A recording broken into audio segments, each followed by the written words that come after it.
Magandang araw po mga kuwangis ko kung saan man sulok kami ng mundo.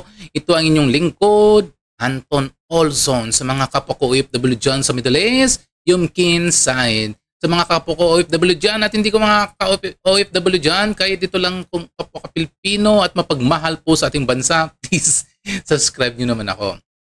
Ngayon bago po natin tayo pumunta doon kay Sandro Marcos, kasi kung makikita nyo si Sandro Marcos pumunta na doon sa ICI. ICI. Bago natin panorin ang kanyang videos, ito, panorin po muna natin ito, mainit-init pa eh. Ang sabi po ng Malacanang, ngayon po sa Malacanang, si Marcos Jr. daw bukas sa dialogo kay VP Sara. Payag ba kayo doon na bukas ang Malacanang kay VP Sara umano sa unity ng bansa? Bukas umano si Pangulong Marcos Jr. sa pakipag-usap kay Vice President Sara Duterte alang-alang sa pagkakaisa at pambansang interes. Interes yun ha. Ito ang binigyan din ng Malacanang sa gitna ng umiinit na tensyon sa politika. Akala nyo, pagbibigyan sila niya ni VP Sara? Sino bang sino bang hangal? Sino bang mga baraba sa tanas yun na papayag sa ganyan dialogo na inadala yung ama mo doon sa dahik? Grabing sakripisyo ang ginawa ng pamilya doon na pinadala sa dahik. Pagod, gasto sa pera, emotion, lalo pa yung emotion. May edad na yung tatay ni ni VP Sara, si Pangulong Duterte. Tapos ngayon sasabihin po ng Malacanang bukas sila sa pakipagdialogo. Matapos yung ipadala doon sa sa dahik. Ano ba yung kabangagan na yan? Ano ba kabangagan na yung ginagawa ng Malacanang? Pagdialogo dahil sa unity, hindi bagsak na yung mo, bagsak na yung ratings mo, bagsak ng ekonomiya, bagsak na lahat. Kung ako sa iyo, step down. Wala na eh. Parang aywan ko kung may pag-asa pang Pilipinas makahon. Tingnan mo yung anak niya Ang anak niya, ito ang anak niya pumunta sa ICI. Yes ko. Ito bago pumunta sa ICI ang anak niya, in-interview, tignan nyo. Interview mo muna siya ng mga reporter. Mabilis lang naman to.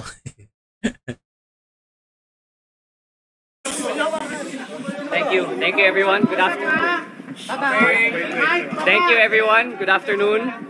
First of all, I would just like to say I came here on a voluntary basis so I could help the ICI with their investigation. I was not served a subpoena. I am not subject to any investigation. However, I am willing to give and tell the ICI anything that I might know that will further the investigation. Now, I will not be taking questions for now, but you have my word that after my testimony and after the hearing, I will be facing the media again.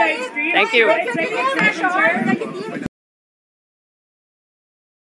Tignan nyo yung tignan nyo yung nakakatawa ito yung ni Sandro Marcos, para silang yung ng ICI, tignan niyo yung kalakaran, parang yung parang beauty contest. Parang beauty contest, tignan niyo. Laki rin natin ng konti. Parang beauty contest sa mga tanungan diyan. Panoorin niyo, nakakatuwa. Will you please raise your right hand and put your left hand on the Bible? Do you swear to tell the truth, the whole truth, and nothing but the truth before this honorable commission? I do. Will you please state your name, address, and other personal circumstances? My name is Ferdinand Alexander Araneta Marcos, address 41 Nara Street, South Forbes, and I am currently the 1st District Representative of Ilocos Norte. Witness now is under oath and ready to testify, Your Honors. Witness may now put down their hand. Sir, the Commission notes that you have sworn to tell the truth, the whole truth, and nothing but the truth in this proceeding. And therefore, please note that this hearing will be recorded both on audio and video. By proceeding, you understand that anything and everything that you say here can and could be used as evidence by this Commission in the pursuit of its functions under Executive Order 94, which includes the use of the recording, transcript, affidavits, and document in this hearing as evidence in any court or legal proceeding. Do you consent to the recording? Yes, sir, I do consent to the recording. Do you also consent that we live stream this hearing or subsequently air it on a later date on television and other forms of mass media, including social media, in accordance with the ICI live streaming guidelines? With regards to that, sir, I'd like to defer to my counsel. No. For the record, good counsel, can you please state your name and your position?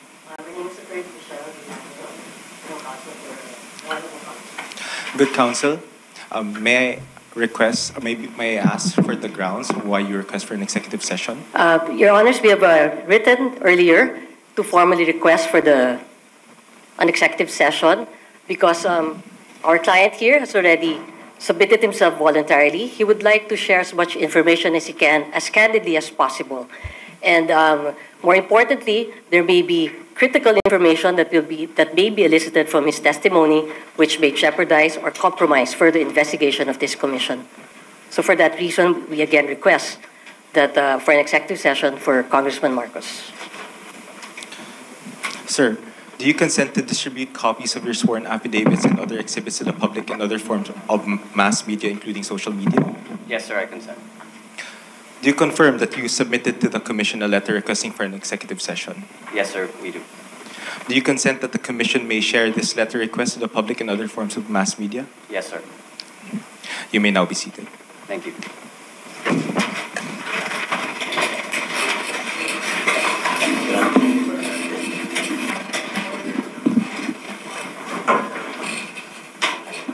With consultation with the other members, the Commission. O, di ba? Tingnan niyo yung mga panel judges. Parang nagkakaroon ng screening sa beauty contest. Yung parang ang patang nagtatanong sa mga kandidata ng beauty contest. Ganyan pala ang style ng ICI. Beauty contest na ang style, oh. Ano ba yan? Kaya pala nagre-resign si Babe Singson. Nagre-resign si Babe Singson. Nagresign na yan. Yung sa gitna yan ang nagresign yan, mga kawangis. So nagresign na yan. Kasi hindi naman yan credited ng ano. Hindi naman tinitignan ng ano eh. Ng Supreme Court na partiyan ng kanilang legal system yan eh. Diba? Humarap na. Ito pag-usapan natin. Humarap na sa ICI si Sandro Marcos. Sino ang gumawa ng ICI? Sino nagbabayad dyan? Ang gumawa ng ICI ng kanyang tatay na si Marcos Jr. Marcos Jr.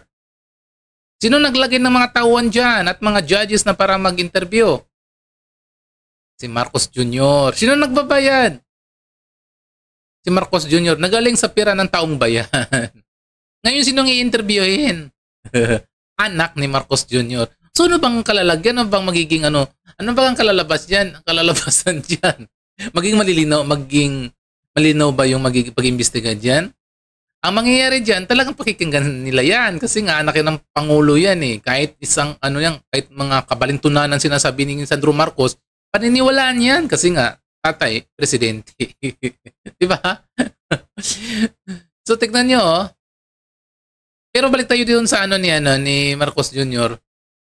Payag ba kayo mga kawangis ko? Tignan nyo, papayag ba si BP Sara na makipagdialogo sa Pangulo? Sa lahat po nangyayari dito sa Pilipinas, sa ginawa sa kanyang pamilya, papayag ba yun? Tingin ko hindi. Yan po, tingin ko malaking sampal yan sa administrasyon. Hindi yan makikipag-dialogo. Never.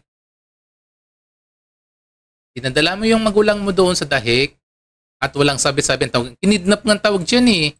Patapos mo ipalibing yung ama mo doon sa libingan ng mga bayani. Tapos yung igaganti mo, yung nagpalibing po sa libingan ng mga bayani sa ama ni Marcos Jr. ay si Pangulong Duterte. Ngayon, anong ginawa ni Marcos Jr.? Yung nagpalibing, yun, dinala niya sa dahig. Ipinakulong niya pa doon sa napakalayo-layong lugar. Doon niya pinakulong. Yung taong nagpalibing sa kanyang ama. Diba? Ang bangag masyado. Diba? Kaya yun muna mga kawangis ko. Sa mga hindi pa dyan nakasubscribe, please subscribe my channel at likes din ang aking mga videos. Sa mga kapwa ko OFW, masalam.